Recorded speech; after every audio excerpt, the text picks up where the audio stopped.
Getting beyond Postone. In a conversation I had with comrade Jehu, he brought up some excellent points about several questions that, to date, no Marxists have attempted to answer about Postone's book, Time, Labor, and Social Domination.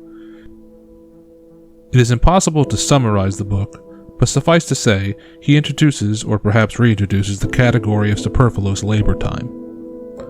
Superfluous labor time is highly problematic for labor theory because if you've read Capital, and if you've understood labor theory at all, superfluous labor time shouldn't exist at all, and yet it must be explained based on the premises of Capital and on the assumption of labor theory, even if they violate them.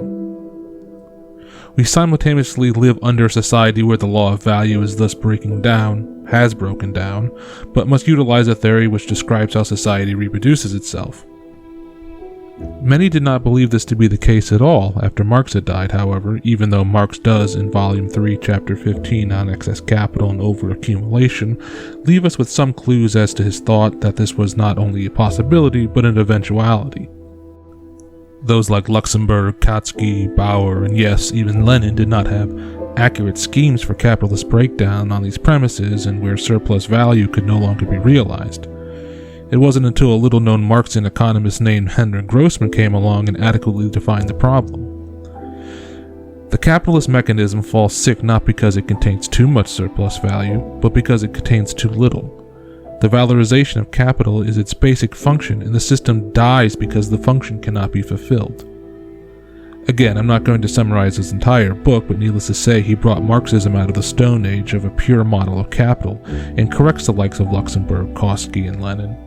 He wrote his opus, The Law of Accumulation and Breakdown, in 1929, and there was nothing but darkness for Marxists until 1993. Almost a full 6.5 decades went by until somebody from our side decided to not just re-examine Marx, but to re-examine categorically the entire concept of the crisis of the realization of surplus value.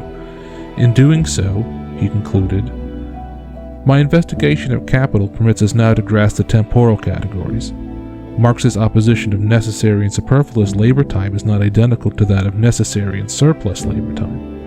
In other words, the two categories themselves begin to diverge, since surplus takes on the form of value, not material wealth under capitalism. Postone thus adds, this, however, ceases to be the case as the production of material wealth comes to be based on socially general knowledge and productive capacities rather than on direct human labor. In such a situation, the production of material wealth may bear so little relation to the expenditure of direct labor time that the total amount of socially necessary labor in both its determination, for individual reproduction and for society generally, could be greatly reduced.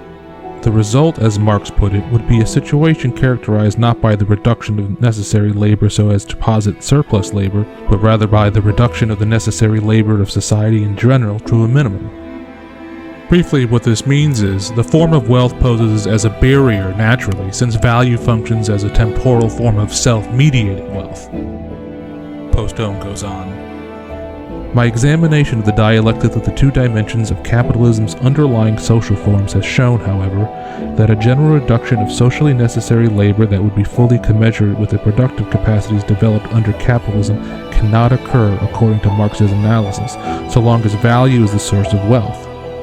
The difference between the total labor time determined as socially necessary by capital on the one hand, and the amount of labor that would be necessary given the development of socially general productive capacities, or material wealth, the social form of wealth, on the other, is what Marx calls in the Grundrisse, superfluous labor time. It has now been 30 years since these words were published, and no Marxist has really delved into this seriously, as Grossman once delved into the penultimate breakdown of the reproduction of capital schemas that had been once abandoned as well. While Grossman mathematically demonstrated this schema and eventually concluded something rather monumental in his findings that, beyond a definite point of time, the system cannot survive at the postulated rate of surplus value of 100%. There is a growing shortage of surplus value and, under the given conditions, a continuous overaccumulation. The only alternative is to violate the conditions postulated. Wages have to be cut in order to push the rate of surplus value even higher. This cut in wages would not be a purely temporary phenomenon that vanishes once equilibrium is reestablished. It will have to be continuous. After year 36, either wages have to be cut continually and periodically, or a reserve army must come into being. So Grossman, very much like our problem with superfluous labor time, is offering not only a solution to absolute overaccumulation, the constant depreciation of wages, he is suggesting that assumptions of labor theory will necessarily also have to be permanently violated.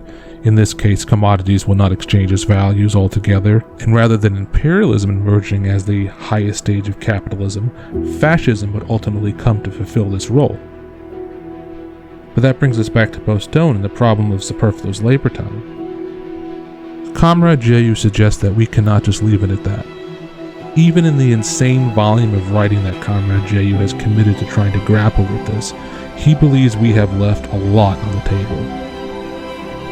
And so he has left us with 6 questions.